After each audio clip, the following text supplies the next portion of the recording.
Esta semana pasada murió un baluarte, una persona relativamente desconocida para ustedes, parte de los hermanitos Jones, que no eran hermanos. Se trata de Sam Jones. Sam Jones llegó a los Celtics al año siguiente que llegase Bill Russell.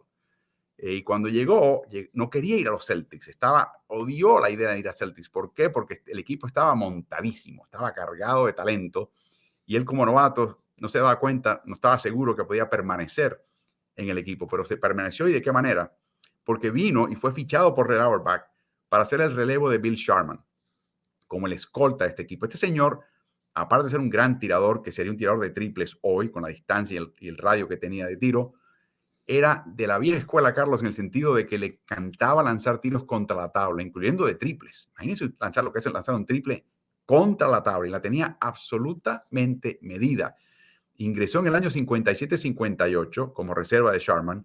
Al año siguiente, Celtics fichó a Casey Jones como reserva de Bob Cousy, el armador. La última temporada de Sharman en Boston fue el 60-61, la de Cousy fue 62-63, y luego Sam Jones y Casey Jones relevaron a Sharman y a Cousy, que son legendarios, y llegaron a ganar aún más campeonatos. De hecho, en el caso de Sam Jones, ganó 10 campeonatos, solamente Bill Russell ganó más, con 11.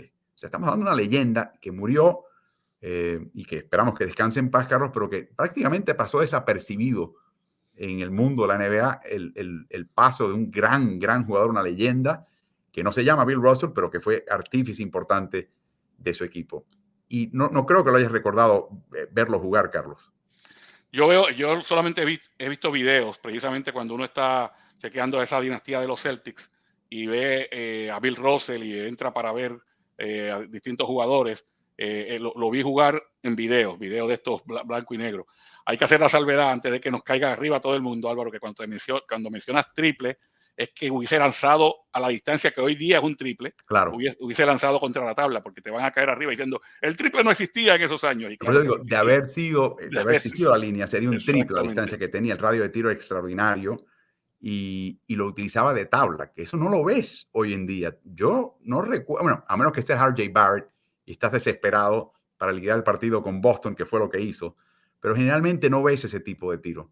Ahora, esa dinastía Celtic se caracterizaba por dos cosas. Primero, porque fueron el equipo que instituyó el fast break, el rompimiento, el contragolpe, luego de hacerse de un rebote, que usualmente era un rebote de Russell, o era una tapa que daba Russell que la dirigía hacia un compañero, y con eso corrían. Sin embargo, no tenían una ofensiva que tú dijeras, anotan más de 100 puntos todas las noches. Era una ofensiva más bien pedestre, terrestre. Y tenían de 4 a 5 jugadores que siempre estaban por encima de los 10 puntos por partido. Se compartía mucho la ofensiva. Y Sam Jones era uno de esos jugadores. ¿Por qué? Porque el equipo estaba basado más en lo que hacían en el costado defensivo para darse oportunidades en el costado ofensivo. Y tanto Sam Jones como Casey Jones eran de los mejores jugadores defensivos de la liga, ni hablar de Bill Russell, que era el mejor de toda la liga. Y de nuevo, aunque no era la usanza en aquella época, ni mucho menos para los Celtics, Carlos, era este clásico jugador que podía intercambiar marcas con cualquiera, marcarte 3 o 4 posiciones, y entre él y Casey Jones le tocaba a Sam Jones típicamente la asignación del mejor perimetral opuesto para marcar. De nuevo, es la versión externa, salve la comparación de Bill Russell. Él era uno de los mejores jugadores defensivos del equipo, pero en el perímetro. Y además anotaba. O sea, Sam Jones era una bestia y acaba de fallecer. Esperamos que descanse en paz. Y nos provocó la idea, Carlos, de estudiar estas dinastías. Y hay varias, y no puede debatir que hay otras o no. Vamos ahora a repasar las principales, comenzando precisamente con la de Boston Celtics, que es la más afamada y que precedió, dicho sea de paso, a Michael Jordan y los Chicago Bulls. Miren lo que logró este equipo, incluyendo 8 campeonatos consecutivos y 11 en 13 años. Esto es algo, Carlos, totalmente inaudito. Sobre todo cuando se mencione, cuando ves ahí en la tabla, que en esos 13 años, solamente en uno no llegaron a una final de liga. O sea, si bien es cierto que ganaron 11, fueron a 12 finales de liga en 13 años, y eso realmente hay que tomarlo en cuenta en todo momento. Y fue el 66-67 cuando perdieron lo que en este momento se consideraría la final de conferencia, lo que llaman las finales de la división en aquel momento. La segunda, mientras vemos a Bill Russell atiborrado de anillos, Russell fue el propulsor. La gente habla de Michael Jordan. Bueno, Michael Jordan es el Bill Russell de su época, con la diferencia de que Russell, Carlos, no era anotador. Ninguno de estos Celtics era un anotador copioso, pero particularmente Russell, Carlos, no le importaba ni le interesaba anotar y tenía un cuerpo mucho más esbelto. Bob Cousy era un armador muy creativo, Carlos, pero un armador con limitaciones importantes, incluyendo el drible. Bueno, él hacía muchos movimientos que llamaríamos fantasiosos hoy día, fancy, con el drible, pero siempre tenía que regresar tarde o temprano a su derecha. La zurda la usaba precisamente quizás para hacer un pequeño cambio de dirección e inmediatamente tenía que ir a la mano derecha, como sabemos, otros tiempos, ¿no? Con esa velocidad que tenía y con esos cambios de ritmo, pues parecía que era un mago con el balón, pero hoy día la gente se reiría de un jugador que va por el lado izquierdo de la cancha botando con la mano derecha. Sí, señor, porque no tenía otra. El denominador común para este equipo de Boston, la presencia de Bill Russell.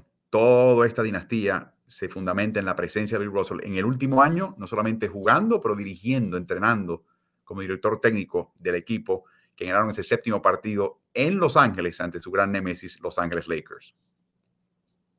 La otra dinastía de renombre que ustedes ya quizás tengan memoria es, por supuesto, la de Chicago, con la era de Michael Jordan y Scottie Pippen, una era que produjo 6 campeonatos y quizás pudo haber producido mucho más. De hecho, Carlos, la posibilidad de que él no se hubiese retirado, me refiero a Jordan, nos pone a pensar si hubiesen ganado esos 2 campeonatos intermedios que no ganaron, uno en el año que estuvo ausente, otro en el año de retorno en el cual no estaba en forma física, y uno se pregunta si Chicago tenía las de conseguir y acercarse a lo que hizo Boston.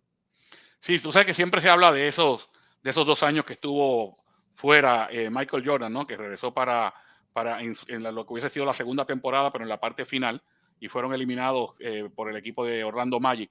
Pero yo también quisiera añadir que luego de que ganaron en el 97-98, no se le dio la oportunidad de seguir hilvanando triunfos. O sea, ese equipo se rompió prácticamente con la salida de Jackson, con el retiro de Michael Jordan, con el pedido de Pippen de que lo cambiaran. Destruyeron un equipo campeón. Solamente me viene a la mente algo similar en el caso, claro, con mucho menos éxito porque solamente ganaron en una ocasión, pero los Dallas Mavericks de 2011 ganaron el campeonato y Mark Cuban decidió también que iba a destruir ese equipo. Solamente se quedó con su jugador estelar, con Dirk Nowitzki, y los demás jugadores de reparto que habían ayudado a ganar el campeonato, todos prácticamente se fueron.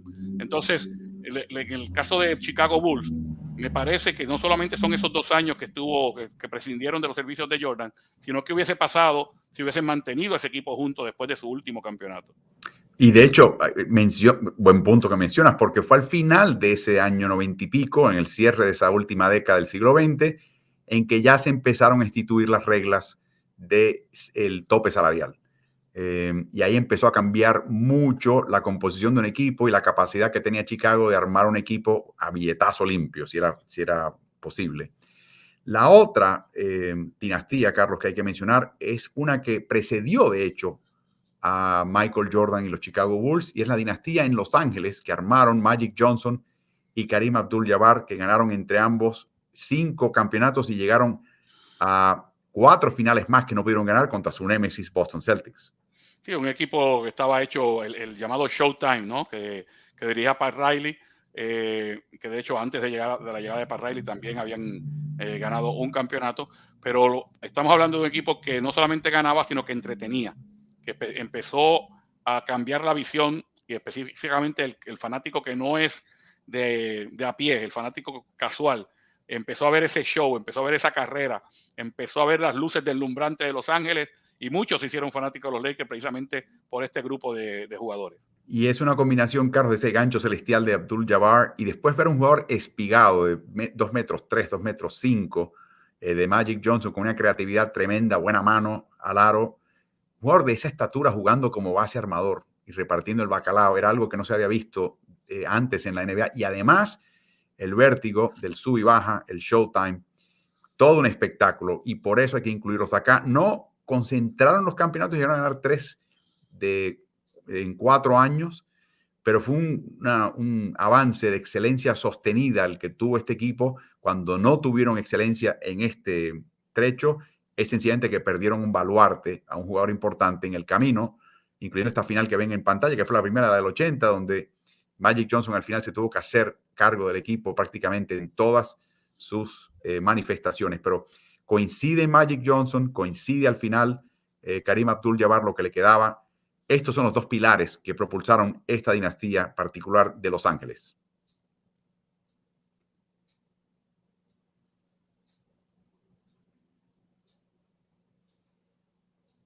La próxima dinastía que tenemos que mencionar es una dinastía que bajo las reglas del tope salarial hizo lo que pudo, Carlos. Y yo creo que hay que incluirlos en la lista y es San Antonio Spurs. San Antonio Spurs que tuvo un accidente, ¿no? No cuentan con David Robinson en un año crucial, les va malísimo y eso les permite ascender en el orden del draft y con la suerte, las pelotitas del ping-pong, conseguir la selección de Tim Duncan. Boston estaba esperando por él, se quedaron con las manos vacías y eso luego se unió al retorno de esa ausencia de David Robinson para crear las Torres Gemelas en San Antonio, que ya de por sí les dio ese primer campeonato en el año 98-99, Carlos. Sí, de hecho, con Robinson y Duncan como Torres Gemelas ganaron 2 campeonatos, porque ya en el final de su carrera, en el 2003, ese campeonato también fue parte de David Robinson, pero ya empezaban a surgir 2 jugadores, 2 jovencitos, que quizás habían sido subestimados en el draft, precisamente porque eran desconocidos, porque eran extranjeros.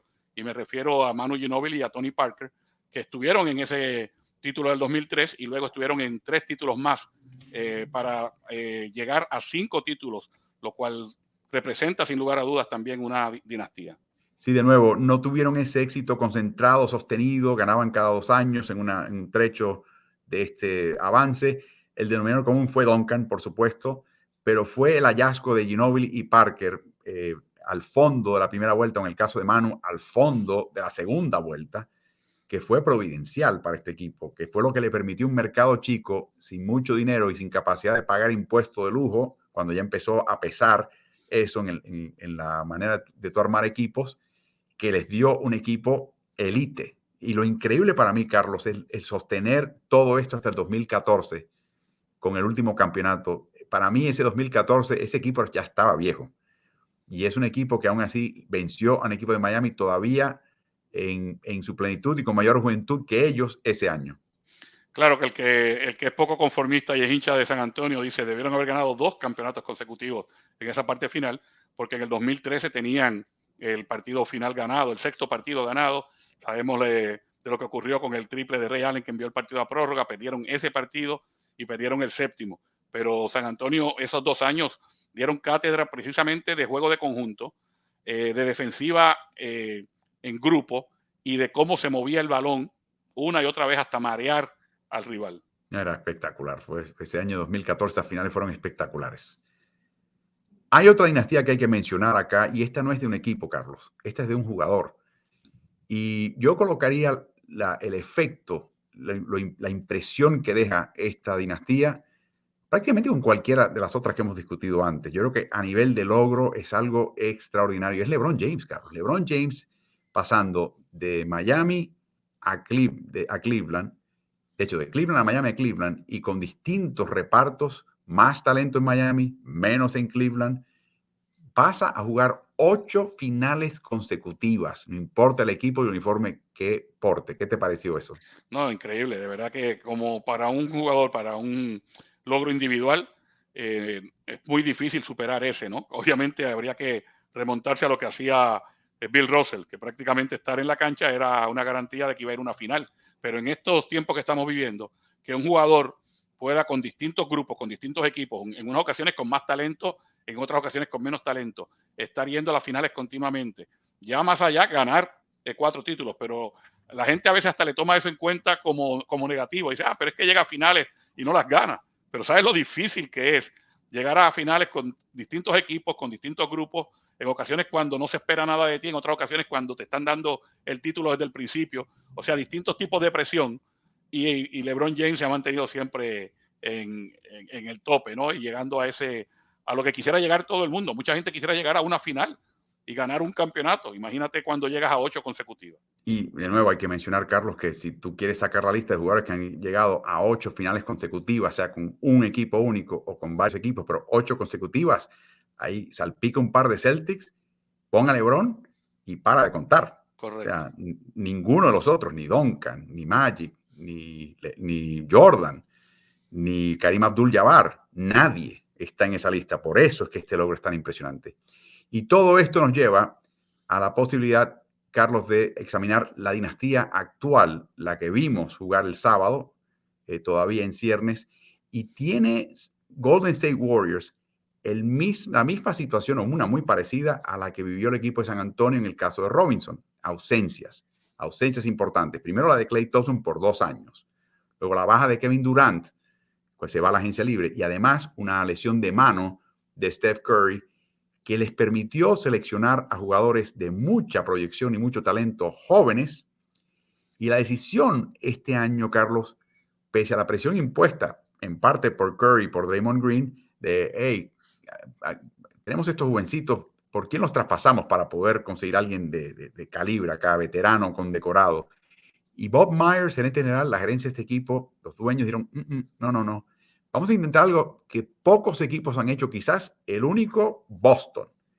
Y volvemos al tema de Sam Jones y Casey Jones. Vamos a encontrar relevos, vamos a retener el núcleo que tenemos y empezar a sustituirlos de a poco con juventud.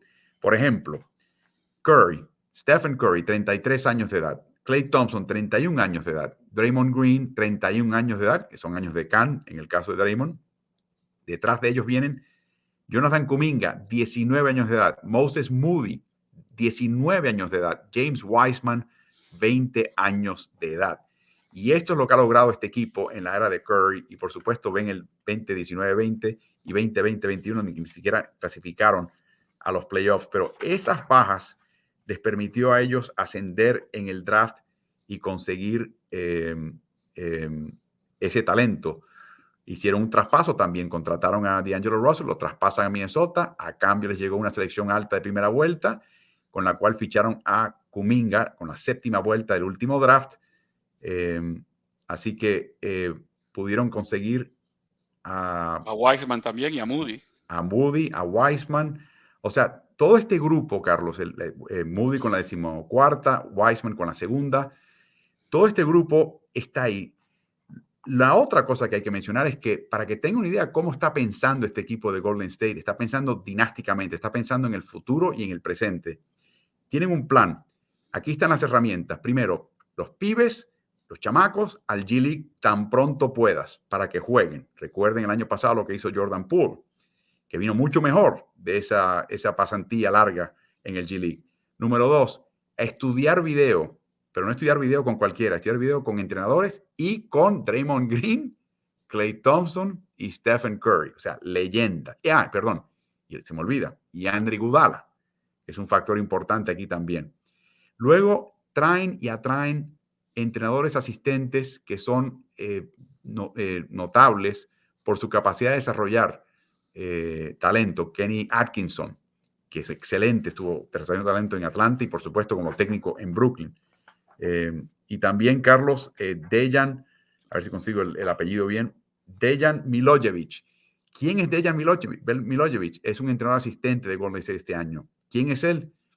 El que desarrolló a Nikola Jokic en Mega Basket. Y por lo tanto, ahora que retorna Klay Thompson en el primer golpe, el primer partido en que se aparece Thompson, vemos lo siguiente.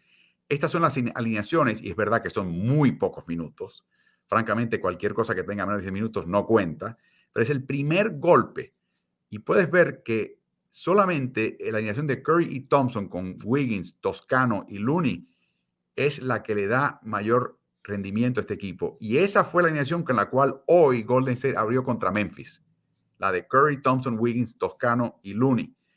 Lo curioso es que aparte de ese tiempo, esos 8 minutos que estuvieron en cancha, en los otros 7 minutos, la combinación de Curry y Thompson juntos fue pésima. Pésima. Le costó casi un menos 40 en 100 posesiones al equipo de Golden State. O sea que sí se integró Thompson, sí, todo muy bien, sí es otra arma, pero todavía están buscando la forma y podría emerger a fin de año, Carlos, otra alineación de la muerte para Golden State. Sí, yo creo que, y creo que lo mencioné durante el partido, que aparte de que Toscano hace un trabajo tremendo sustituyendo a Draymond Green, cuando Green esté en cancha es posible que puedan prescindir en muchos momentos del pivot de Looney y jugar con Toscano para tener un jugador más facilitador, un jugador que defiende y que en el otro lado te facilita, o, y esta me gusta mucho, prescindir de Toscano y tener a Poole en el cuadro titular con Wiggins, con Klay Thompson y con Stephen Curry. Eso le daría un equipo imposible de marcar. no hay forma de marcar a esos 5 jugadores. O sea, Stephen Curry, Klay Thompson, Jordan Poole, Andrew Wiggins y Draymond Green. Exactamente. Y si no viene alguien fino, puedes colocar ahí también Iguodala, aunque no va a ser tan explosivo como si tuvieras a Poole. Exacto. Iguodala y Toscano, por ejemplo, te dan básicamente lo mismo. Y Porter también, que son jugadores experimentados, que juegan bien en el costado defensivo y que son jugadores que pueden ser valiosos en un cuadro como cualquiera de estos, porque pueden ser el jugador eslabón, el jugador que une ciertas fases de la ofensiva. Pero si quieres tener un equipo explosivo de verdad, imposible de marcar, los otros que te mencioné previamente. La previa alineación de la muerte de Golden State ofrecía mucha defensiva. Esta que mencionas es puro octanaje ofensivo. Correcto, teniendo en cuenta que de todas maneras, no importa quién pongas en cancha, Golden State va a ser un buen equipo defensivo, porque Golden State tiene ya los principios, tiene los jugadores para ayudarse unos a los otros, y en cualquiera de las alineaciones que pongas, no puedes prescindir de Draymond Green. O sea, si tienes a Draymond Green como base de esa defensiva y los rodeas de jugadores que saben jugar, ya vas a tener una buena defensiva. O sea que, de nuevo, estamos hablando de un equipo, Carlos, que está obviamente con aspiraciones de campeonato porque quiere ser longevo. En el partido contra Cleveland, el famoso Clay Day, el retorno de Klay Thompson, la eficiencia ofensiva fue de 104.3 puntos por 100 posesiones. Ese número representaría la 28ª en toda la liga actualmente. La defensiva hubiese sido lejos, pero lejos, la mejor de la liga. Y la eficiencia neta también hubiese sido mejor de la liga. Claro, un solo partido, muy prematuro, pero te da una especie de primer indicio, una fotografía, Carlos, de lo primero que ves de este equipo contra un gran equipo defensivo que es Cleveland. Sin duda, eran dos equipos que se estaban defendiendo mucho. Parecía por un momento dado que había una ineficacia ofensiva de ambos, pero tienes que ver que los dos estaban poniendo su empeño en el costado defensivo. Y sobre todo también, no se puede tapar el sol con un dedo. El hecho de que tratando de meter a Klay Thompson en juego, el jugador estaba fuera de ritmo, él mismo estaba forzando a veces algunos tiros y que poco a poco fue encajando, que su segunda mitad fue mucho mejor que la primera mitad. Hay una última pregunta que te voy a hacer este intento de extender la dinastía de parte de Bob Myers y los dueños de este equipo, Carlos. Tienes a 2 chicos de 19 años, uno de 20. Wiseman ya se lesionó, pero asumamos que no se lesionen. Kuminga, Moody y Wiseman de ahora en adelante.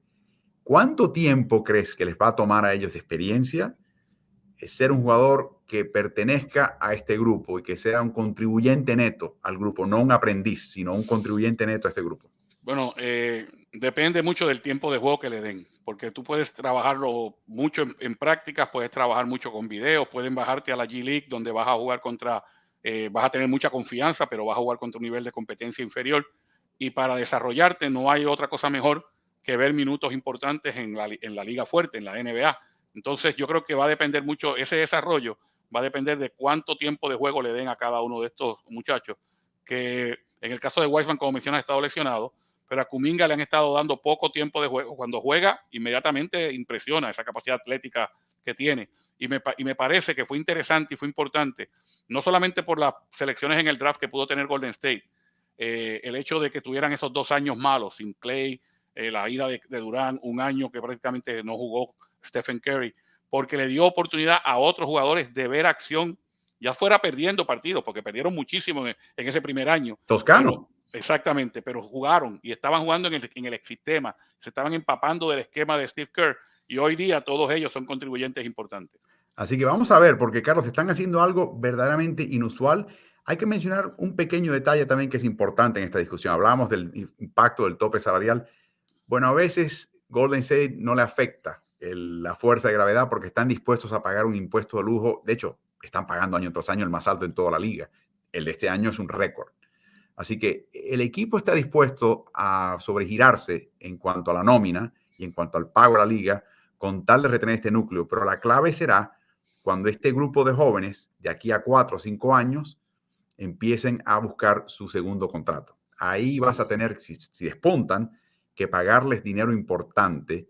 Y ahí sí, si todavía tienes a estos veteranos ganando mucha plata, como en el caso ya de los contratos de Stephen Curry y hasta cierto punto de Klay Thompson, ahí puede que venga la presión de quizás, bueno, pues canjeamos a lo impensable, canjeamos a Klay Thompson. O sea, va a pasar algo de aquí a allá y quizás no veamos este núcleo completo, pero el plan es retenerlo. Y por eso repasamos estas dinastías para entender que Golden State está aspirando a continuar su hegemonía dinástica en la NBA. Tiene los elementos, se ha preparado, veremos si tienen la ejecutoria para lograrlo.